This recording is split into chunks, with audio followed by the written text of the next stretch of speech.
Hi guys, it's me Shahana. Welcome to the show. ഇന്ന് നമ്മൾ വന്നിരിക്കുന്നത് CID രാമചന്ദ്രൻ റിട്ടയർഡ് SI എന്ന മൂവിയുടെ വിശേഷങ്ങൾ പങ്കുവെക്കാനാണ്. നമ്മുടെ എല്ലാവരുടെയും പ്രിയപ്പെട്ട ഷാജൻ ചേട്ടനാണ് ഇന്ന് നമ്മുടെ ഇപ്പോൾ. ചേട്ടാ, welcome to show. Thank you so much. Thank you. നമ്മൾ ഇപ്പം ഈ ടൈറ്റിൽ തന്നെ നോക്കുമ്പോൾ CID രാമചന്ദ്രൻ, CID കാണുന്നില്ല. അതെന്താ? CID ഭയങ്കര എന്താ പറയാ, ഹൈഡ് ചെയ്ത് വെച്ചിരിക്കുന്നതല്ല, അത് ഒരു ഡയറക്ടറുടെ ബ്രില്യൻസി ആണെന്നാണ് എന്നോട് പറഞ്ഞത്. കാരണം അത് സിനിമ കണ്ടു കഴിയുമ്പോഴായിരിക്കും ഇവർക്ക് ഇതിനകത്ത് CID എന്നും കൂടി ഇടാൻ പാടില്ലായിരുന്നു എന്ന് ജനങ്ങൾ ചിന്തിക്കുമ്പോൾ CID എന്ന് പറഞ്ഞിട്ട് കാണിച്ചു കൊടുക്കണത്. അപ്പോൾ ഡയറക്ടർ ബ്രില്യൻസി എന്ന് പറയുമല്ലോ ആൾക്കാർ. അപ്പം അതിനുവേണ്ടി സനൂപ് ചെയ്തിരിക്കുന്നുണ്ട്. ഞാൻ ആദ്യം മലയാളത്തിൽ പറഞ്ഞാണ് നമുക്ക് മേളിൽ കൊടുക്കാൻ CID എന്ന് കാണുന്നത്. അത് വേണ്ട ചേട്ടാ എന്നൊക്കെ പറഞ്ഞിട്ടിരിക്കുന്നതാണ്. പക്ഷേ കുറേ പേര് കണ്ടിട്ട് പറഞ്ഞു കൊള്ളാം, ഇത് CID നമ്മൾ ഒന്നുകൂടെ രണ്ടാമത് നോക്കും, എന്താണ് അവിടെ മാത്രം റെഡ് എന്ന് നോക്കുമ്പോൾ CID, അത് കൊള്ളാം എന്ന് പറഞ്ഞ് അത് നന്നായിട്ടാണ് എനിക്ക് ചോദിക്കുകയും ചെയ്തത് എന്തുകൊണ്ടാണ് CID. അപ്പൊ എന്താണ് മൂവിയുടെ വിശേഷം? ഇത് തന്നെയാണ് നമ്മളെ മൂവിയുടെ വിശേഷം എന്ന് പറഞ്ഞു കഴിഞ്ഞാൽ CID രാമചന്ദ്രൻ റിട്ടയർഡ് SI. ഈ പേരിൽ തന്നെ ഉണ്ട് എന്താണ് നമ്മുടെ സിനിമ എന്നുള്ളത്.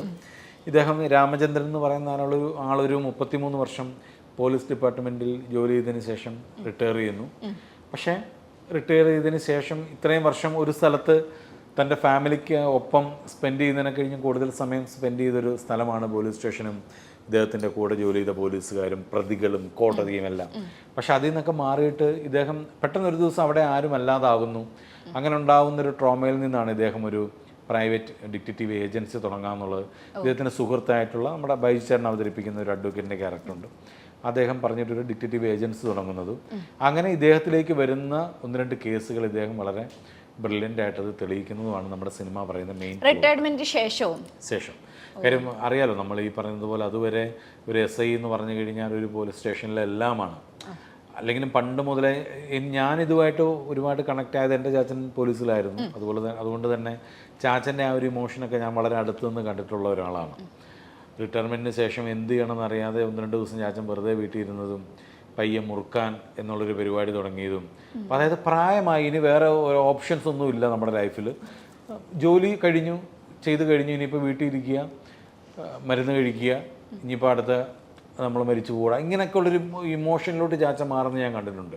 അപ്പം അതുകൊണ്ട് തന്നെയാണ് ഈ ഒരു സബ്ജക്റ്റ് ഒന്ന് പറഞ്ഞു കഴിഞ്ഞപ്പോൾ ഞാൻ എൻ്റെ ഡയറക്ടറിനോട് സനൂപിനോട് പറഞ്ഞു, സനൂപ് ഇതിനകത്തൊരു ചാൻസ് ഉണ്ട്, തീർച്ചയായിട്ടും ഇതിനകത്തൊരു സിനിമയുണ്ട്, നന്നാവാൻ സാധ്യതയുള്ളൊരു പ്ലോട്ടാണിതെന്ന് പറഞ്ഞാണ് നമ്മളിതൊരു സിനിമ ചെയ്യുന്നത്. പിന്നെ തീർച്ചയായിട്ടും ആ സിനിമ ഈ പറഞ്ഞതുപോലെ ചാച്ചൻ്റെ ആ ഇമോഷൻ അറിയാവുന്നതുകൊണ്ട് തന്നെ പെട്ടെന്നൊരു ദിവസം നമ്മൾ ഒരു സ്ഥലത്ത് ഒന്നും അല്ലാതായി പോവുകയാണ്. അത് കൂടുതൽ എനിക്ക് തോന്നുന്നു ഈ ഗവൺമെൻറ് ജോലികളൊക്കെ ചെയ്യുന്നവർക്കായിരിക്കും കൂടുതൽ അത് ഫീൽ ചെയ്യാൻ തോന്നുന്നത്. അതെ, റിട്ടയർമെൻറ്റിന് ശേഷം. അപ്പം നമ്മൾ പറയുന്നത് ഒരു പോലീസുകാരൻ്റെ കഥയായതുകൊണ്ടാണ് എനിക്കത് ഫീൽ ചെയ്യുന്നുണ്ടെന്നുണ്ടെങ്കിൽ ഒരുപാട് ലക്ഷക്കണക്കിന് ആളുകളുണ്ട് ഇങ്ങനെ ഗവൺമെൻറ് ജോലിയിൽ ഇരുന്നിട്ട് റിട്ടയർമെൻറ്റിന് ശേഷം എന്ത് ചെയ്യണമെന്ന് അറിയാതെ വിഷമിച്ച ട്രോമയിലേക്ക് പോയി ഒരുപാട് പേരുണ്ട്. അപ്പോൾ അവർക്കൊക്കെ റിലേറ്റ് ചെയ്യാൻ പറ്റുന്നൊരു സിനിമയായിരിക്കും തീർച്ചയായിട്ടും. ഓക്കെ, നമ്മുടെ സനൂപേട്ടൻ ഈ കഥ ആദ്യമായിട്ട് പറഞ്ഞപ്പം പുള്ളി ഒരു പുതിയ ബിഗിനറാണ് അല്ലെ, ആദ്യത്തെ വർക്കാണ് പുള്ളിയുടെ. അപ്പൊ ഇത് പറഞ്ഞപ്പം എന്തായിരുന്നു ഷാൻ ചേട്ടന് തോന്നിയത്? അല്ല, ആദ്യം തന്നെ എനിക്കും എൻ്റെ മനസ്സിലോട്ട് വന്ന എൻ്റെ ചാച്ചനും ഞാൻ ജനിച്ച് വളർന്ന ആ ഒരു സ്ഥലവും പോലീസ് ക്വാർട്ടേഴ്സും അവിടെ ഞാൻ കണ്ടുമറന്ന കുറേ മുഖങ്ങളും എൻ്റെ പഴയ സുഹൃത്തുക്കളും അവരെയൊക്കെയാണ് എനിക്ക് ഓർമ്മ വന്നത്. അപ്പം നമ്മളെപ്പോഴും ഒരു സിനിമ ചെയ്യുമ്പോൾ നമുക്കതിലൊരു വിശ്വാസം ഉണ്ടാവണമല്ലോ. ഇത് നമുക്ക് എൻജോയ് ചെയ്യാൻ പറ്റുന്നതാണ്, അല്ലെങ്കിൽ നമുക്ക് റിലേറ്റ് ചെയ്യാൻ പറ്റുന്നതാണെന്നുണ്ടെന്നുണ്ടെങ്കിൽ ഒരു പരിധി വരെ അത് തീർച്ചയായിട്ടും ഓഡിയൻസിനും നമ്മൾ സിനിമാ നടനായി പോയതുകൊണ്ട് നമ്മളൊരു സാധാരണക്കാരനാവാതിരിക്കുന്നില്ലല്ലോ. നമ്മളിപ്പോഴും ഒരു സാധാരണക്കാരനാണ്, ഒരു സാധാരണ ജനങ്ങൾ എന്ന് പറയുന്ന ഒരു വിഭാഗത്തിൽപ്പെടുന്ന ഒരാളാണ് ഞാനും. നമ്മുടെ ജോലി ഇതായി പോയി എന്ന് മാത്രമാണുള്ളത്. അപ്പോൾ അതുകൊണ്ട് എനിക്കത് റിലേറ്റ് ചെയ്യാൻ പറ്റിയിട്ടുണ്ടെന്നുണ്ടെങ്കിൽ തീർച്ചയായിട്ടും സാധാരണക്കാർക്ക് ഒരു പരിധി വരെ കുറേ ആളുകൾക്ക് അത് റിലേറ്റ് ചെയ്യാൻ പറ്റും എന്ന് വിചാരിച്ച് അങ്ങനെയാണ് ഈ സിനിമ ഉണ്ടാകുന്നത്. അപ്പം തീർച്ചയായിട്ടും ആദ്യം കേട്ടപ്പം എനിക്ക് ആദ്യം ഓർമ്മ വന്ന എൻ്റെ ചാച്ചനും എൻ്റെ അമ്മച്ചീനെയും എൻ്റെ ചേട്ടനെയും എൻ്റെ പോലീസ് ക്വാർട്ടേഴ്സിനെയും എൻ്റെ അവിടുത്തെ സുഹൃത്തുക്കളെയും അവിടെ ഉണ്ടായിരുന്ന പഴയ സാറുമാരെയൊക്കെയാണ് ആയിരുന്നല്ലേ. അപ്പോൾ ബാക്ക് ടു ബാക്ക് ആയിട്ട് ഷാൻ ചേട്ടന് പോലീസ് വേഷം വരുന്നത് ദൃശ്യത്തിന് ശേഷം. ഷാൻ ചേട്ടൻ എന്നൊരു ആർട്ടിസ്റ്റിനെ പറ്റി നമ്മൾ ആലോചിക്കുമ്പോൾ നമ്മുടെ അണ്ണൻ തമ്പിക്കകത്ത് എന്താ പറയാ, മമ്മൂക്ക വന്ന് അടിക്കുമ്പോ, അതെ കറക്റ്റ്, അതിന്റെ പേരിൽ ഒത്തിരി നമ്മൾ സ്റ്റിക്കേഴ്സും ട്രോളും ഒക്കെ കറക്റ്റ് അത് വരുന്നുണ്ട്. അതിനുശേഷം പോലീസിലോട്ട് വന്നപ്പോൾ ഭയങ്കര ക്യാരക്ടർ ചേഞ്ച്. ഏത് മൊമെന്റിലാണോ ഓക്കെ ഞാൻ കുറച്ച് സീരിയസ് ആയിട്ടുള്ള ക്യാരക്ടർ ചെയ്യാം എന്ന് തോന്നിയത്? അല്ല, എപ്പോഴും ഞാൻ ഇങ്ങനെ തന്നെയാണ്. ഞാൻ എന്താണോ ഞാനിപ്പോഴും ഇങ്ങനെ തന്നെയാണ്. പക്ഷേ ഒരു ആക്ടർ എന്നുള്ള രീതിയിൽ എനിക്ക് കുറച്ചുകൂടെ എളുപ്പം ഹ്യൂമറാണെന്ന് എനിക്ക് തോന്നിയിട്ടുണ്ട്. കാര്യം നമ്മൾ ട്യൂൺഡാണ് ഹ്യൂമർ. വർഷങ്ങളായിട്ട് നമ്മൾ മിമിക്രി സ്കിറ്റുകൾ ചെയ്തൊക്കെ നമ്മളെ സംബന്ധിച്ചൊരു കുറച്ച് ഈസി ആയിട്ട് എനിക്ക് തോന്നിയിട്ടുണ്ട്. പക്ഷേ ഏറ്റവും പാടുള്ളത് ഹ്യൂമർ ചെയ്ത് വിജയിപ്പിക്കാനാണ്. ഹ്യൂമർ ചെയ്യാനല്ല, ഹ്യൂമർ ചെയ്ത് വിജയിപ്പിക്കുക എന്നുള്ളൊരു പരിപാടി. ചിരിപ്പിക്കുക എന്നുള്ളത്, വിജയിക്കണം. ഹ്യൂമർ ചെയ്യാൻ എളുപ്പമാണ്, പക്ഷേ എല്ലാവർക്കും അത് വിജയിപ്പിക്കാൻ പറ്റാറില്ല. അപ്പം അങ്ങനെ ചെയ്യാൻ എളുപ്പമാണെന്ന് എനിക്ക് തോന്നുന്നുള്ളൂ. കാര്യം നമ്മൾ മിമിക്രി ബാക്ക്ഗ്രൗണ്ട് ഉള്ളതുകൊണ്ട്. അപ്പം സിനിമയിലേക്ക് നമ്മളെ ഓരോരുത്തർ കാസ്റ്റ് ചെയ്യുമ്പോഴാണെങ്കിലും നമ്മുടെ പേരിനൊപ്പം ഒരു കലാഭവൻ ഉള്ളതുകൊണ്ട് കൂടുതലും നമ്മളെ അങ്ങനത്തെ ഒരു ഹ്യൂമർ വേഷങ്ങളിലേക്ക്, ഒന്നെങ്കിൽ പോലീസ്, അല്ലെങ്കിൽ ഒരു അണ്ണാച്ചി, അല്ലെങ്കിൽ അങ്ങനത്തെ ഒരു ക്യാരക്ടേഴ്സിലോട്ടൊക്കെ ആയിരിക്കും നമ്മളെ ഒരുപാട് സിനിമകൾ അങ്ങനെ ചെയ്തിട്ടുണ്ട് ഞാൻ. ഒരു സമയത്ത് പോലീസുകാരനായിട്ടും ഒക്കെ, ട്രാഫിക് പോലീസായിട്ടും ഒരുപാട് ക്യാരക്ടേഴ്സ് അങ്ങനെ ചെയ്തിട്ടുണ്ട്. ബ്ലേഡുകാരൻ, അങ്ങനത്തെ ഉള്ള ക്യാരക്ടേഴ്സ്, ഹ്യൂമറിന് സാധ്യതയുള്ള ക്യാരക്ടേഴ്സ് വരുമ്പോഴായിരിക്കും നമ്മളെ അതിനകത്ത് കൊണ്ട് പോസ്റ്റ് ചെയ്യുന്നത്.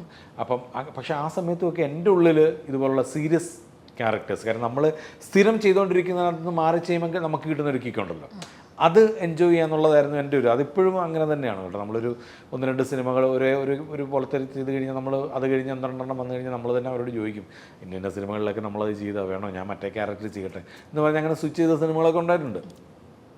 അപ്പോൾ അങ്ങനെ ഇരിക്കുമ്പോഴാണ് ഈ പറഞ്ഞ പോലെ ദൃശ്യം എന്ന് പറയുന്നൊരു സിനിമ വരുന്നതും ജിത്തുഭായ് എന്നോട് ചോദിക്കുന്നത്, ഇതിനകത്ത് സഹദേവൻ്റെ കോമഡി വേഷം ചെയ്യാനാണോ താല്പര്യം, അതോ എപ്പോഴെങ്കിലും ഒരു സീരിയസ്. ഞാൻ പറഞ്ഞു എനിക്ക് സീരിയസ് വേഷം ചെയ്യാനാണ് ഇഷ്ടം. അങ്ങനെയാണ് എന്നോട് പറയുന്നത്. സഹദേവൻ ഷാജോൺ ആയിരിക്കും, നമുക്ക് നോക്കാം. അങ്ങനെയാണ് സീരിയസിലോട്ട് വരുന്നത്. എന്തെങ്കിലും പ്രിപ്പറേഷൻസ് പ്രത്യേകിച്ച് ചെയ്തായിരുന്നോ? നമ്മൾ ചിലപ്പോൾ പറഞ്ഞ പോലെ വർഷങ്ങളായിട്ട് കോമഡി ഹാൻഡിൽ ചെയ്യുന്ന ഒരു വ്യക്തിയാണ്, അവിടുന്ന് സീരിയസിലേക്ക് വരുമ്പോൾ എന്തെങ്കിലും പ്രത്യേകിച്ച് പ്രിപ്പറേഷൻസോ അങ്ങനെ? പ്രിപ്പറേഷൻ ഒന്നും ചെയ്തിട്ടില്ല. കാര്യം അതിനുള്ളൊരു ചിന്തയോ കാര്യങ്ങളൊന്നും ഇല്ലാത്തതുകൊണ്ടായിരിക്കാം. അങ്ങനെ ക്യാരക്ടേഴ്സ് ചെയ്ത് വിജയിപ്പിക്കുന്ന ഒരുപാട് ആക്ടേഴ്സ് ഉണ്ട് എനിക്കറിയാം പേഴ്സണലി. പക്ഷെ എനിക്കങ്ങനെ ചെയ്യാൻ തോന്നിയിട്ടില്ല. അത് ചെയ്യുന്നത് മോശമാണെന്നല്ല ഇതിനർത്ഥം. ഞാനങ്ങനെ ചെയ്തിട്ടില്ല എന്നുള്ളതാണ്. ഈ സിനിമ ചെയ്തപ്പോഴും ദൃശ്യം ചെയ്തപ്പോഴും ഞാൻ തലേദിവസം തൊടുപുഴ ഷൂട്ടിന് ഞാൻ ചെന്നിട്ട് ഞാൻ നേരെ ജിത്തുബായുടെ റൂമിൽ ചെന്നിട്ട് ഞാൻ പറഞ്ഞത്, ഞാൻ നിങ്ങളെ എന്നെ ഏൽപ്പിച്ചിരിക്കുകയാണ്, എങ്ങനെയാണെന്ന് വെച്ചാൽ നിങ്ങൾ ചെയ്തെടുപ്പിച്ചോ എന്ന് പറഞ്ഞപ്പോൾ എന്നോട് പറഞ്ഞു, നിങ്ങൾ എന്നെ കൂടി ടെൻഷൻ അടിപ്പിക്കല്ലേ ഷാജോൺ, നമുക്ക് ചെയ്യാൻ നന്നാവും എന്ന് പറഞ്ഞു. ഞാൻ അഭിനയിച്ച് കഴിയുമ്പോൾ ഞാൻ ഓടിപ്പോയി മോണിറ്ററിൽ നോക്കുന്ന ഒരാളല്ല. ഞാൻ എൻ്റെ ഡയറക്ടർ ഓക്കെ പറഞ്ഞു കഴിഞ്ഞാൽ എനിക്കത് ഓക്കെയാണ്, മനസ്സിലായില്ലേ? ഞാൻ അങ്ങനെ പോയി നോക്കാറില്ല. പിന്നെ ഏതെങ്കിലും ഒരു ഗ്യാപ്പിൽ ഫുൾ സീൻ എഡിറ്റ് ചെയ്തതിന് ശേഷം വല്ലപ്പോഴും പോയി കാണും എന്നുള്ളതല്ലാതെ ഡയറക്ടർ ഓക്കെ പറഞ്ഞു കഴിഞ്ഞാൽ അത് ഓക്കെയാണ്, അതാണ് ഞാൻ. അപ്പോൾ അതുകൊണ്ട് തന്നെ ഞാൻ ദൃശ്യം നടക്കുമ്പോഴും ഞാൻ ആക്ട് ചെയ്ത് കഴിഞ്ഞാൽ എല്ലാവരും ലാലേട്ടനടക്കം പോയി മോണിറ്ററിൽ നോക്കുമ്പോഴും ഞാൻ അങ്ങനെ പോകത്തില്ല. ഞാൻ ജിത്തുവിൻ്റെ മുഖത്തായിരിക്കും എൻ്റെ നോട്ടം. അപ്പോൾ ജിത്തുബായ് എന്നെ നോക്കിയിട്ട് ഇങ്ങനെ കാണിച്ചു കഴിഞ്ഞാൽ ഞാൻ ഹാപ്പിയാണ്. അപ്പോൾ ജിത്തുബായിലുള്ള എൻ്റെ വിശ്വാസമാണ് സത്യം പറഞ്ഞാൽ ദൃശ്യം. ഓരോ സിനിമ ചെയ്യുമ്പോൾ നമ്മൾ അങ്ങനെയാണല്ലോ, നമുക്ക് നമ്മളിൽ വിശ്വസിക്കുന്നതിനെ കഴിഞ്ഞും കൂടുതലും നമ്മളെ വെച്ച് സിനിമ ചെയ്യുന്നവരിലാണ് നമുക്കൊരു വിശ്വാസം ഉണ്ടാവുന്നത്. അങ്ങനെ ചെയ്യുമ്പോഴാണ് കൂടുതൽ സിനിമകൾ നന്നാവുക. നമ്മളെ തന്നെ വിശ്വസിച്ച് പോയി കഴിഞ്ഞാൽ എപ്പോഴും നന്നാവണമെന്നില്ല. കാരണം എപ്പോഴും നമ്മളെ കഴിഞ്ഞും കഴിവുള്ള, നമ്മളെ കഴിഞ്ഞും കോൺഫിഡൻസ് ഉള്ള ഒരാൾ ആ ക്യാമറയ്ക്ക് പുറകിൽ നിൽക്കുമ്പോഴാണ് എപ്പോഴും നമുക്കും അഭിനയിക്കാൻ എളുപ്പമെന്ന് എനിക്ക് തോന്നിയിട്ടുണ്ട്. ഷാൻചേട്ടൻ ഇത്രയും ഒരുപാട് ക്യാരക്ടേഴ്സ് ചെയ്തു. ഈ ക്യാരക്ടേഴ്സിൽ ഷാൻചേട്ടൻ ഏറ്റവും കൂടുതൽ ഇഷ്ടപ്പെട്ട ക്യാരക്ടർ ഏതാ? അല്ല, ഇഷ്ടപ്പെട്ട ഒരുപാട് ക്യാരക്ടേഴ്സ് ഉണ്ട് ഇഷ്ടപ്പെട്ട, ദൃശ്യമടക്കം. പക്ഷേ ഈ അടുത്ത് സന്തോഷം എന്ന് പറയുന്നൊരു സിനിമ ഞാൻ ചെയ്തു. അജിത് വി തോമസ് എന്ന് പറഞ്ഞൊരു പുതിയ ഡയറക്ടറാണ്, അദ്ദേഹത്തിൻ്റെ സിനിമ ചെയ്തു. അങ്ങനെ ഞാൻ പേഴ്സണലി എനിക്ക് ഇഷ്ടമുള്ള ഒരുപാട് ക്യാരക്ടേഴ്സ് ഉണ്ട്. പക്ഷേ എടുത്തു പറയാൻ ആളുകളും കൂടി കണ്ടിട്ടുള്ള ഒരു ക്യാരക്ടർ എന്നുള്ള രീതിയിൽ തീർച്ചയായിട്ടും സഹദേവൻ തന്നെയാണ്. പക്ഷേ സഹദേവനൊപ്പം നിർത്താൻ പറ്റുന്ന കുറേ ക്യാരക്ടേഴ്സ് ദൈവം അനുഗ്രഹിച്ച് ഞാൻ ചെയ്തിട്ടുണ്ട്. മൈ ബോസിലെ അലി ആണെന്നുണ്ടെങ്കിലും, നമ്മുടെ റിംഗ് മാസ്റ്ററിലെ ക്യാരക്ടറാണെന്നുണ്ടെങ്കിലും, സന്തോഷത്തിലെ ക്യാരക്ടറാണെന്നുണ്ടെങ്കിലും ഒക്കെ ഒരുപാട് ക്യാരക്ടേഴ്സ് ഉണ്ട് എനിക്ക് ഇഷ്ടപ്പെട്ട ക്യാരക്ടർ. മമ്മൂക്കയുടെ കൂടെ തമാശയായിട്ട് മമ്മൂക്ക വന്ന് അടിക്കുന്ന ഒരു സീനുണ്ട് അണ്ണൻ തമ്പിക്കകത്ത്. അത് എന്നാൽ സിറ്റുവേഷൻ കോമിക്കായിട്ടാണ് ഷാൻചേട്ടൻ മദ്യപിച്ചിട്ട് ചെയ്യുന്ന ഒരു അവസ്ഥയാണ്. ഷൈലോക്കിലോട്ട് വരുമ്പോൾ നേരെ ഡിഫറെൻ്റ് ആയിട്ട് പക്ക വില്ലനായിട്ട് നിന്ന് ചെയ്യുക. ഈ 2 സമയത്തുണ്ടായ എക്സ്പീരിയൻസ് ഒന്ന് ഷെയർ ചെയ്യുമോ? ഒന്നാമത്തെ കാര്യം ഞാൻ പറഞ്ഞല്ലോ, നമ്മളൊരു ക്യാരക്ടർ ചെയ്യുമ്പോൾ നമ്മൾ അതിന് മുൻപുള്ള കാര്യങ്ങളൊന്നും ഞാൻ ചിന്തിക്കാറില്ല. ആക്ച്വലി നമ്മൾ ആ ക്യാരക്ടർ എന്താണ്, നമ്മൾ ഒന്ന് മേക്കപ്പ് ചെയ്ത് നമ്മൾ കോസ്റ്റ്യൂം ഇട്ട് കഴിഞ്ഞാൽ പിന്നെ നമ്മൾ ആ ക്യാരക്ടറിലായിരിക്കും, അതായിരിക്കും നമ്മുടെ മനസ്സിൽ. അപ്പോൾ അതിന് മുൻപ് ചെയ്ത നമ്മൾ ക്യാരക്ടേഴ്സോ അല്ല ഒന്നും നമ്മുടെ മനസ്സിൽ എനിക്കങ്ങനെ വരാറില്ല കേട്ടോ. അതെൻ്റെ കുഴപ്പമാണോ എന്ന് എനിക്ക് അറിഞ്ഞുകൂടാ, എനിക്കങ്ങനെ വരാറില്ല. അപ്പോൾ അണ്ണത്തമ്പി ചെയ്യുമെന്ന് പറഞ്ഞു കഴിഞ്ഞാൽ നമ്മൾ വന്നുകൊണ്ടിരിക്കുന്നൊരു സമയമാണല്ലോ, നല്ല നല്ല സിനിമകളുടെ ഭാഗമായി ഇങ്ങനെ വന്നുകൊണ്ടിരിക്കുന്ന സമയത്താണ് അൻവർ റഷീദ് വിളിച്ചിട്ട് പറഞ്ഞത്, അളിയ ഇങ്ങനൊരു അണ്ണത്തമ്പിയുടെ ഇതിനകത്തുണ്ട്, അത് ചെയ്യണം എന്ന് പറയുന്നത്. നമ്മൾ പോയി ചെയ്യുന്നു. ബെനിച്ചേട്ടനാണ് സ്ക്രിപ്റ്റ്, നമ്മൾ പോയി ചെയ്യുന്നു. പിന്നെ മമ്മൂക്ക എന്ന് പറഞ്ഞു കഴിഞ്ഞാൽ അന്നും ഇന്നും നമുക്ക് ഏറ്റവും കംഫർട്ടായിട്ടുള്ള ഒരാളായിട്ടാണ് എനിക്ക് തോന്നിയിട്ടുള്ളത്. മനസ്സിലായില്ലേ? നമുക്ക് ഡിസ്കസ് ചെയ്യാം. പക്ഷെ മമ്മൂക്കയുടെ കൂടെ അഭിനയിക്കുമ്പോൾ എല്ലാവരും പറയും ഞങ്ങൾക്കൊരു പേടി ഉണ്ടായി. വെറുതെയാണ് അത് എന്താണ് അത് അദ്ദേഹത്തിൻ്റെ ഒരു എക്സ്പീരിയൻസ് കൊണ്ട് നമുക്ക് തോന്നുന്നതായിരിക്കും. പക്ഷേ അദ്ദേഹം ഏറ്റവും കൂടുതൽ ഇഷ്ടപ്പെടുന്ന ഏറ്റവും ഇന്ന് വന്ന ആൾക്കാരുമായിട്ടിരുന്ന് കാര്യങ്ങൾ ഡിസ്കസ് ചെയ്യാനും അവരുമായിട്ടിരുന്ന് ഓരോ തമാശകൾ പറയാനും ഒക്കെയാണ്. അതുകൊണ്ടാണ് അദ്ദേഹം ഇപ്പോഴും ഏറ്റവും പുതിയ ആളായിട്ട് നമ്മുടെ മുന്നിൽ നിൽക്കുന്നത്. അതുകൊണ്ട് തന്നെയാണ്. അപ്പോൾ വന്ന ആരാണോ അവരോടൊപ്പം ചെന്ന് സിനിമകൾ ചെയ്യാനാണ് അദ്ദേഹത്തിനും കൂടുതൽ ഇഷ്ടം. അപ്പോൾ അണ്ണൻ തമ്മിൽ നടക്കുമ്പോഴാണെന്നുണ്ടെങ്കിലും നമ്മളോട് തമാശകൾ പറയുന്നു, അങ്ങനെയൊക്കെ ഉള്ള ഒരാളായിരുന്നു മമ്മൂക്ക. അപ്പം മമ്മൂക്കയായിട്ടുള്ള കോമ്പിനേഷൻ ആണെന്ന് അറിയുമ്പം സാധാരണ നമുക്ക് ടെൻഷൻ ഉണ്ടാകുന്ന പോലെ തന്നെ നമ്മുടെ മനസ്സിൽ ടെൻഷനുണ്ട്. പക്ഷേ ഈ പറഞ്ഞ പോലെ നമ്മൾ ഈ മിമിക്രിക്കുള്ളൊരു ഗുണം അതാണ്. തട്ടിക്കയറി കഴിഞ്ഞാൽ നമ്മുടെ ടെൻഷൻ മാറും, അതായിട്ടങ്ങ് മാറുമെന്ന് പറഞ്ഞ പോലെയാണ്. പിന്നെ അവരുടെയൊക്കെ സപ്പോർട്ടും കാര്യങ്ങളൊക്കെ ഉള്ളതുകൊണ്ടാണ് ഇപ്പോഴും ഒരുപാട് പേര് പറയുന്ന ഒരു ഡയലോഗാണത്, നീ എന്ത് തേങ്ങയാടെ ഈ പറയുന്നത്. അത് വരും. അതെ, എനിക്കൊന്ന് വില്ലൻ ക്യാരക്ടർ ചെയ്തത് ഷാൻ ചേട്ടൻ്റെ നമ്മുടെ ഷൈലോക്കിൽ ഒരു ക്യാരക്ടർ ഉണ്ട്, അത് അവൻ്റെ അല്ല. അത് ശരിക്കും ഹിറ്റായി. നമ്മൾ വില്ലൻ്റെ ക്യാരക്ടേഴ്സ് പലരും എടുക്കുമ്പോൾ അത് അങ്ങനെ ഹിറ്റ് ആവത്തില്ല, നെഗറ്റീവ് റോളിൽ നമ്മളവിടെ വെച്ചേക്കാം. പക്ഷെ അത് ശരിക്കും അങ്ങ് ഹിറ്റായി ഷൈലോക്കിൽ. എവിടെ എന്ത് പറയും അതിൻ്റെ അല്ല, കറക്റ്റ് അത് വരും. അതിനെ പറ്റി ചേട്ടൻ എന്താ പറയാനുള്ളത്? അല്ല, ഒന്നും പറയാനില്ല. ഇതൊന്നും പ്രതീക്ഷിച്ച് നമ്മൾ ചെയ്യുന്നതല്ലോ. നമുക്കൊരു സീൻ, നമ്മൾ അജയ് വാസുദേവാണ് അതിൻ്റെ ഡയറക്ടർ. അപ്പം അജയ് പറയുന്നത്, ചേട്ടാ ഇതാണ് ഡയലോഗ്, അതവൻ്റെ അല്ല എന്ന് പറയുമ്പോൾ നമുക്ക് നമ്മുടെ മനസ്സിൽ തോന്നുന്നൊരു ഒരു എക്സ്പ്രഷനാണത്. അതവൻ്റെ അല്ല, അതങ്ങനെ പറയാമെന്നുള്ളത്. അത് വേണമെങ്കിൽ അതവൻ്റെ അല്ല അങ്ങനെ വേണമെങ്കിലും പറയാം. ഇതിപ്പോൾ നമ്മുടെ ഒരാൾ മരിച്ച് താഴെ കിടക്കുന്നു, സഹോദരൻ മരിച്ച് കിടക്കുന്നു, ആ സമയത്ത് നമ്മളോട് ഇങ്ങനെ പറയുമ്പം നമ്മൾ പറയേണ്ട ഒരു ഡയലോഗാണത്. അപ്പോൾ ആ ഒരു ഇമോഷനും ഒക്കെ മനസ്സിൽ വെച്ചുകൊണ്ടാണ് ആ കരച്ചിലും എല്ലാം ഒതുക്കിയിട്ട് പറയുന്നതാണ്. അതാണ് ആ ഗ്യാപ്പ്. അത് അവൻ്റെ അല്ല എന്ന് പറയുന്നത്, മനസ്സിലായില്ല. അപ്പോൾ അത് അജയ് വാസുദേവ് നമുക്ക് അന്ന് പറഞ്ഞു തന്ന ഇതുകൊണ്ട് വന്നൊരു മോഡുലേഷനാണത്. അപ്പോൾ അതിപ്പം ഒരുപാട് മീമിലും ഒക്കെ വരുമ്പം അതുമായിട്ട് ആപ്റ്റാണത്. കറക്റ്റാണ്. അപ്പോൾ നമുക്ക് ഒരു ചെറിയൊരു സെഗ്മെന്റ്, അതായത് ഒരു കുറച്ച് ക്വസ്റ്റ്യൻസും ഒരു 2 ടാസ്കും. വളരെ സിമ്പിളാണ്. സിമ്പിളായിരിക്കും. അപ്പോൾ ഞാനത് ഷാൻചേട്ടനെ ചോദിക്കാം. കുസൃതി ചോദ്യമാണേ. അത് രസമായിരിക്കും. എല്ലാവർക്കും ഇഷ്ടപ്പെടുന്ന അവാർഡ്. അയ്യോ തെറ്റിപ്പോയി, സോറി. അങ്ങനല്ല, കട്ട് നമ്മൾ അത് മാറ്റി. അടുത്ത ക്വസ്റ്റ്യൻ. എപ്പോഴും വിശപ്പുള്ള കൺട്രി. കുസൃതി ചോദ്യ. എന്നാ ഒരു കൺട്രിയുടെ എന്താ പറയാ? ഹംഗറിയാണോ? കറക്റ്റ്. അതെങ്ങനെ മനസ്സിലായി? നേരത്തെ ഫ്രഷ് ആയിരുന്നല്ലേ. പ്രായപൂർത്തിയായ ആൺകുട്ടികളും പെൺകുട്ടികളും ആരും കാണാതെ രഹസ്യമായി ചെയ്യുന്നത് എന്ത്? പ്രായപൂർത്തിയായ ആൺകുട്ടികളും പെൺകുട്ടികളും ആരും കാണാതെ രഹസ്യമായി ചെയ്യുന്നത് എന്ത്? ചെയ്തായിരുന്നോ? ഇല്ല, ഇത്തവണ എനിക്ക് ചെയ്യാൻ പറ്റിയില്ല. ഇത്തവണ ഞാനും ചെയ്തില്ല. എന്താ? വോട്ടറല്ലേ? ഇത് ശരിയല്ല കേട്ടോ. ഞാൻ എന്താ വെച്ചാൽ ഇങ്ങനെയൊക്കെ ഉത്തരം തരാമോ? ഇല്ല, നമുക്ക് ടാസ്ക് ചെയ്തിട്ട് അടുത്ത ചോദ്യത്തിലോട്ട് നമുക്കറിയാലോ. വേണ്ട, ഞാൻ ചോദിക്കുന്നതല്ല, എനിക്ക് റിപ്ലൈ തരുന്നു. അടുത്തത്, ഏറ്റവും ചെറിയ പാലം. അത് പറയത്തില്ല. മൂക്കിന്റെ പാലം. എന്താ ഷാൻചേട്ട ഇങ്ങനെ കഷ്ടപ്പെടെങ്കിലും ഒന്ന് തെറ്റിക്കോ പ്ലീസ്. അടുത്തത് ഞാൻ അറിയാത്ത പോലെ കഷ്ടമുണ്ട്. ഞാൻ ഇത്ര കഷ്ടപ്പെട്ട് എഴുതിയതല്ലേ. എങ്ങനെ എഴുതിയാലും ശരിയാകാത്ത വേർഡ്. എങ്ങനെ എഴുതിയാലും ശരിയാവാത്ത വാക്ക്. വേണ്ട, വേണ്ട, ആൻസർ പറഞ്ഞു. അറിയാം, അഭിനയിക്കണ്ട, ആൻസർ പറ. എന്നാലും കള്ളം പറയരുത്. ശരിക്കല്ലേ? തെറ്റ്.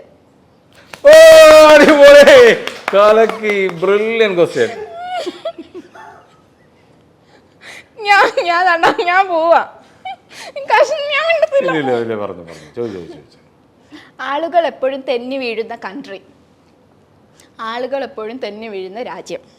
രാജു താഴെ എന്തെങ്കിലും കിടക്കുമ്പോഴായിരിക്കുമല്ലോ തിന്നുന്നത്. അത് പറ ആള് അപ്പൊ അതെന്തെങ്കിലും ദ്രാവകമായിരിക്കണം. Petrol, diesel, grease. Grease Greece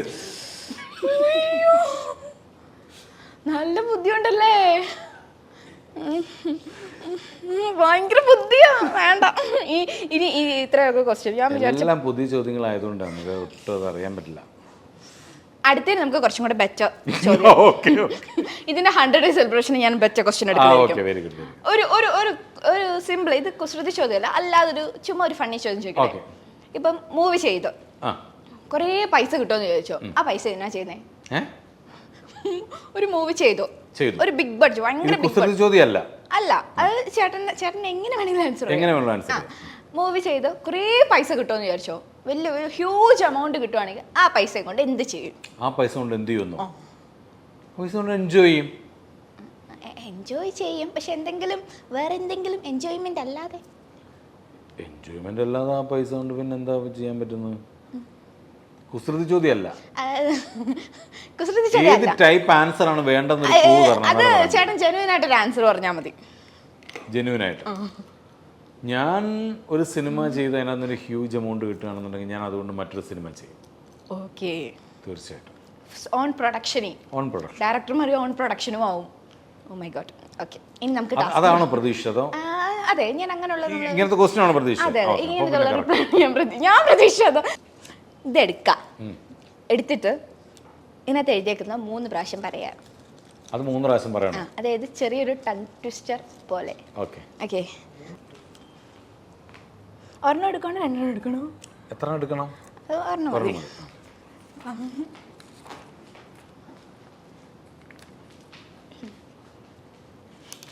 എന്താ അവസ്ഥ?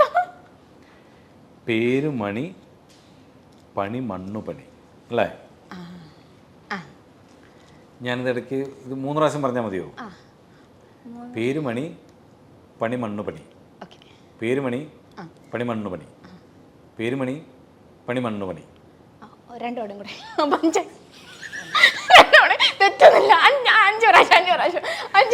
ആക്ച്വലി ഇതൊക്കെ ആരും ഇതൊക്കെ പറഞ്ഞു തരുന്നു? ഈ ഐഡിയാസ് ഒക്കെ സ്വന്തമായിട്ട് ഉണ്ടാക്കുന്നതാണോ, ഇവരാരെങ്കിലും തരുന്നതാണോ? സ്വന്തമായിട്ട് ഉണ്ടാക്കിയതാണല്ലേ? ഓക്കെ, ഒരു ഫോട്ടോ തരുമോ എനിക്ക്? വേറെന്താ? ഇത് എളുപ്പമുള്ള എടുക്കുന്ന ഞാൻ പ്രതീക്ഷിച്ചല്ലോ. ഞാൻ നിങ്ങളല്ലേ ഇങ്ങനെ കുളിക്കട്ടെ തന്നത്.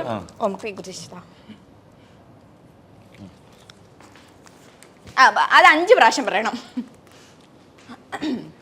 കുട്ടൻ കുപ്പി തപ്പി തട്ടാൻ തട്ടി കുപ്പി. അപ്പൊ 3 മതി. കുട്ടൻ കുപ്പി തപ്പി തട്ടാൻ തട്ടി കുപ്പി. ഒരു മിനിറ്റ്, പഠിച്ച് സ്പീഡ് പഠിക്കും. കുട്ടൻ കുപ്പി തപ്പി തട്ടാൻ തട്ടിക്കുപ്പി അല്ലേ? ഇത് പൊളിയാൻ സാധ്യതയുണ്ട്. ഇത് ഫ്രഷാ, ഇത് എന്നെ സംബന്ധിച്ച് ഫ്രഷാ. കുപ്പി തട്ടി തട്ടാൻ തട്ടിക്കുപ്പി. കുട്ടൻ കുപ്പി തട്ടി തട്ടാൻ തട്ടിക്കുപ്പി. പറയണം, ഭയങ്കര സ്ലോ. കുട്ടൻ കുപ്പി തട്ടി തട്ടാൻ തട്ടിക്കുപ്പി. കുട്ടൻ കുപ്പി തട്ടി തട്ടാൻ തട്ടിക്കുപ്പി. കുട്ടൻ കുപ്പി തട്ടി തട്ടാൻ തട്ടിക്കുപ്പി. കുട്ടൻ കുപ്പി തട്ടി തട്ടാൻ തട്ടിക്കുപ്പി. Okay, success. അത് ഞാൻ വിജയിച്ചിരിക്കുന്നു അല്ലേ? ഒന്ന് തപ്പിയില്ലേ ആദ്യമേ? തപ്പി. എനിക്ക് സന്തോഷമായി. കൊച്ചിന്റെ ഒരു സന്തോഷത്തിന് വേണ്ടി നമുക്ക് അത് അംഗീകരിച്ചു കൊടുക്കാം. ഇനി നമുക്ക് ബാക്ക് ടു ക്വസ്റ്റ്യൻസ്. കഴിഞ്ഞു ഇതുപോലുള്ള ആചാരങ്ങളൊന്നും ഇല്ല. കാരണം ഞാൻ ചോദിച്ചതിന് എല്ലാത്തിനും റിപ്ലൈ തന്നു. സന്തോഷം. നമുക്കിനി ബാക്ക് ടു ക്വസ്റ്റ്യൻസിലോട്ട് വരാം. ഓക്കെ, മൂവിലോട്ട് വരികയാണെങ്കിൽ ഈ മൂവിയിലെ ബാക്കിയുള്ള ക്യാരക്ടേഴ്സ് ഒക്കെ ആരാ? ബാക്കിയുള്ള ക്യാരക്ടേഴ്സ് എല്ലാം ഈ പറഞ്ഞ പോലെ ലീഡ് ഹീറോയിൻ ക്യാരക്ടർ ചെയ്തിട്ടുള്ള അനുമോളാണ്. അനുമോൾ എനിക്ക് തോന്നുന്നത് നമ്മൾ സാധാരണ അനുമോളുടെ സിനിമകളൊക്കെ കാണുന്നതിൽ നിന്ന് ഡിഫറെൻ്റ് ആയിട്ടുള്ളൊരു ക്യാരക്ടറാണ്. ഊർമിള എന്ന് പറഞ്ഞൊരു ക്യാരക്ടറാണ് അനുമോൾ ചെയ്തിട്ടുള്ളത്. പിന്നെ സുധീർ കരമന ഒരു വളരെ ഗംഭീരമായിട്ടുള്ള ക്യാരക്ടറാണ് സുധീറിൻ്റെ. അതേപോലെ തന്നെ നമ്മുടെ ബൈജു സന്തോഷിൻ്റെ ഒരു ക്യാരക്ടറുണ്ട്. ബൈജുചേട്ടൻ്റെ ഉഗ്രൻ ക്യാരക്ടറാണ്. പിന്നെ അസീസ് നെടുമങ്ങാടുണ്ട്, പ്രേംകുമാർ ചേട്ടനുണ്ട്, വലിയൊരു ക്രൂ തന്നെയുണ്ടല്ലേ, സീനിയർ ആയിട്ട് ശ്രീകാന്ത് മുരളിയുണ്ട്. കുറേ നല്ല നല്ല നല്ല കാസ്റ്റുള്ളൊരു സിനിമയാണ്. എല്ലാവരും വെച്ചിട്ടുള്ള വേറൊരു ക്വസ്റ്റ്യൻ എന്താണെന്ന് വെച്ചാൽ, പൃഥ്വിൻ്റെ കൂടെ, അതായത് രാജുവേട്ടൻ്റെ കൂടെ രാജുവേട്ടൻ ഡയറക്റ്റ് ചെയ്ത മൂവിയിൽ ഷാൻ ചേട്ടൻ അഭിനയിച്ചു. At the same time Shan ചേട്ടൻ രാജുവേട്ടനെ വെച്ചിട്ടൊരു മൂവി എടുത്തു. അന്നേരം ഉണ്ടായ ഡിഫറൻസ് ഒരു ആക്ടറായിട്ട് ഡയറക്ടറിലേക്ക് ഷാൻ ചേട്ടൻ വന്നപ്പോഴും രാജ് ചേട്ടൻ വന്നപ്പോഴും ഉണ്ടായ ഡിഫറൻസ്? ഞാൻ മുമ്പ് ഇൻ്റർവ്യൂസിലൊക്കെ പറഞ്ഞിട്ടുള്ളതാണ്. കാര്യം ഞാൻ ഒരുപാട് ഇഷ്ടപ്പെടുന്ന ഒരാളാണ് രാജു. ഇഷ്ടപ്പെടുന്ന പറഞ്ഞാൽ ഒരു ആക്ടറായിട്ട് മാത്രമല്ല, ഞാൻ എൻ്റെ മനസ്സിൽ ഞാൻ എന്താ ഈ പറയുന്ന ഒരു അനിയനെ പോലെ ഞാൻ കണ്ട് അത്രയ്ക്കധികം ഇഷ്ടമുള്ള ഒരാളാണ് രാജു. മനസ്സിലായില്ലേ? അതേപോലെ സെയിം ടൈമിൽ തന്നെ ഞാൻ ഒരുപാട് ബഹുമാനിക്കുന്നൊരു ഒരാളും കൂടിയാണ് രാജു. കാരണം സിനിമയെക്കുറിച്ച്, സിനിമയുടെ സമസ്ത മേഖലകളെക്കുറിച്ചും അറിയാവുന്ന ഒരാളെന്നുള്ള രീതിയിൽ രാജുവിനോട് എനിക്ക് ഒരുപാട് ബഹുമാനമുണ്ട്. ഇപ്പം എന്താണ് മലയാള സിനിമയെ ഒരു ഇന്ത്യൻ സിനിമയുടെ ലെവലിലോട്ടൊക്കെ അങ്ങോട്ട് എത്തിക്കുന്നതിനകത്ത് ഒരുപാട് ട്രൈ ചെയ്തുകൊണ്ടിരിക്കുന്ന ഒരാളായിട്ടാണ് എനിക്ക് രാജുവിനെ തോന്നിയിട്ടുള്ളത്. മനസ്സിലായില്ലേ? അപ്പം നമുക്ക് ഒരുപാട് അഭിമാനത്തോടെ നമുക്ക് പറയാവുന്ന ഒരാളാണ് രാജു. പിന്നെ സിനിമയെക്കുറിച്ച് എന്ത് ഡൗട്ട് ഉണ്ടെങ്കിൽ രാജുവിനോട് ചോദിച്ചു കഴിഞ്ഞാൽ രാജു അത് നമുക്ക് ഒരു റിപ്ലൈ തരും. രാജുവിനൊരു ക്ലാരിറ്റി ഉണ്ടാവും. രാജു ചെയ്യുന്ന ക്യാരക്ടേഴ്സ്. അപ്പം രാജുവിൻ്റെ ഒപ്പം ഒരു സിനിമയിൽ അഭിനയിക്കാൻ പറ്റി, തൊട്ടടുത്ത് തന്നെ രാജുവിനെ വെച്ചൊരു സിനിമ ഡയറക്റ്റ് ചെയ്യാൻ പറ്റി. അതൊക്കെ വലിയ ഭാഗ്യമായിട്ടാണ് ഞാൻ കാണുന്നത്. ഭാവിയിലും രാജുവിൻ്റെ ഒപ്പം സിനിമകൾ ചെയ്യാൻ പറ്റട്ടെ, രാജുവിനെ വെച്ച് ഡയറക്റ്റ് ചെയ്യാൻ പറ്റട്ടെ എന്നുള്ള ആഗ്രഹത്തിലാണ് ഇരിക്കുന്നത്. രാജുവിനെ വെച്ച് മാത്രം ഡയറക്റ്റാണോ അതോ ബാക്കി? അല്ല, അങ്ങനെയൊന്നുമില്ല.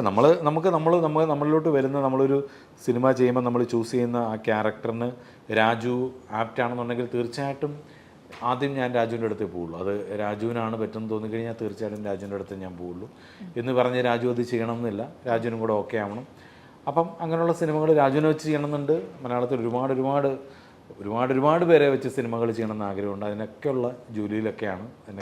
അതാണ് ഞാൻ ചോദിക്കാൻ വന്നത്. ഷാൻ ചേട്ടൻ ആക്ടറായിട്ട് ഇരിക്കുന്നതാണോ കംഫർട്ട്, സുഖം, അതോ ഡയറക്ടറായിട്ടുള്ളതാണോ? 100% ആക്ടറായിട്ടിരിക്കുന്നതാണ് നമുക്ക് കംഫർട്ട്. പക്ഷെ എപ്പോഴും നമ്മൾ കംഫർട്ടായിട്ടിരിക്കുക എന്നുള്ളത് കംഫർട്ട് സോൺ ബ്രേക്ക് ചെയ്യണം. ഞാൻ അങ്ങനെ വിചാരിക്കുന്ന ഒരാളാണ്. അപ്പം എന്നോട് നമ്മൾ ഡയറക്ഷൻ ഇനിയും പ്ലാൻ ഉണ്ടെന്നൊക്കെ പറയുമ്പോൾ ഒരുപാട് സുഹൃത്തുക്കൾ ചോദിക്കട്ടെ, എന്തിനാണ് നിനക്ക് അത്യാവശ്യം സിനിമകളുണ്ട്, സേഫായിട്ട് ഇരിക്കുകയില്ല, അത്യാവശ്യം പൈസയും കിട്ടുന്നുണ്ട്, എന്തിനാണ് മര്യാദയ്ക്ക് ടെൻഷൻ അടിക്കേണ്ട ആവശ്യമാണ്. പക്ഷേ ഞാൻ ഭയങ്കരമായിട്ട് എൻജോയ് ചെയ്യുന്ന ഒരു ഏരിയയാണത്. നമ്മളൊരു സ്ക്രിപ്റ്റ് നമ്മൾ ഡിസ്കസ് ചെയ്ത് നമ്മളൊരു സ്ക്രിപ്റ്റ് ഉണ്ടാക്കുന്നു, നമ്മൾ കുറേ ക്യാരക്ടേഴ്സ് നമ്മൾ ഉണ്ടാക്കുന്നു, നമ്മളതൊരു ഹീറോയോട് അല്ലെങ്കിൽ കുറേ ആക്ടേഴ്സിനോട് നമ്മളത് എക്സ്പ്ലെയിൻ ചെയ്യുന്നു, അവരത് ഓക്കെ പറയുന്നു, അതല്ലെങ്കിൽ അവരത് നോ എന്ന് പറയുന്നു, അതിൻ്റെ കാരണം ഇതാണെന്ന് പറയുന്നു, നമ്മളത് കൊണ്ടുവന്നിട്ട് വീണ്ടും റീവർക്ക് ചെയ്യുന്നു, അത് നന്നാക്കുന്നു, വീണ്ടും മറ്റൊരു സ്റ്റാറിൻ്റെ അടുത്ത് പോകുന്നു, അവരത് ഓക്കെ പറയുന്നു, അവർ പ്രൊഡക്ഷൻ അടുത്ത് പോകുന്നു, അവർക്കത് ഇഷ്ടമാകുന്നു, അങ്ങനെ ഒരു സിനിമ ഉണ്ടാകുന്നു, ആ സിനിമ തിയേറ്റർ, അത് ഞാൻ ആ ജോലി ഞാൻ ശരിക്കും എൻജോയ് ചെയ്യുന്നുണ്ട്.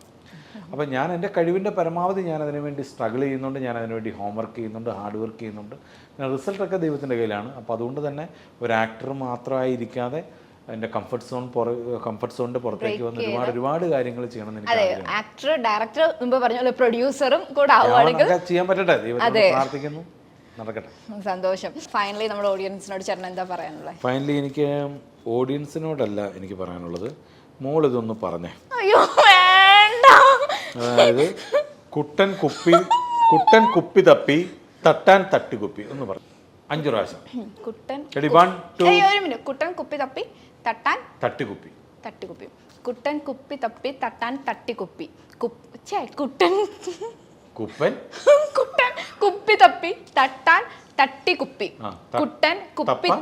കുട്ടൻ കുപ്പി തപ്പി തട്ടാൻ തട്ടിക്കുപ്പി. കുപ്പൻ കുപ്പി തട്ടി കുട്ടൻ. അപ്പൊ ബൈ എല്ലാവർക്കും ബൈ. ദയവ് ചെയ്ത് ഇത് കേട്ടോണ്ടിരിക്കരുത്. എല്ലാവരും പോയിട്ട് CID രാമേന്ദ്രൻ റിട്ടയർഡ് എസ്ഐ തിയേറ്ററിൽ തന്നെ പോയി കാണും. നിങ്ങൾ എൻജോയ് ചെയ്യിപ്പിക്കുന്ന ഒരു സിനിമയായിരിക്കും.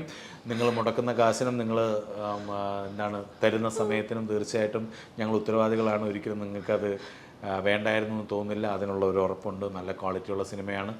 മാറിക്കൊണ്ടിരിക്കുന്ന സിനിമയ്ക്കൊപ്പം വെക്കാൻ പറ്റുന്ന ഒരു ശ്രമമാണ് തീർച്ചയായിട്ടും CID രാമേന്ദ്രൻ റിട്ടയർഡ് എസ്ഐ. എല്ലാവരും തിയേറ്ററിൽ വന്ന് കാണുക. ഒന്നുകൂടെ പറഞ്ഞ കുട്ടൻ കുപ്പി. ബൈ അവിടെ പറഞ്ഞു കേട്ടോ.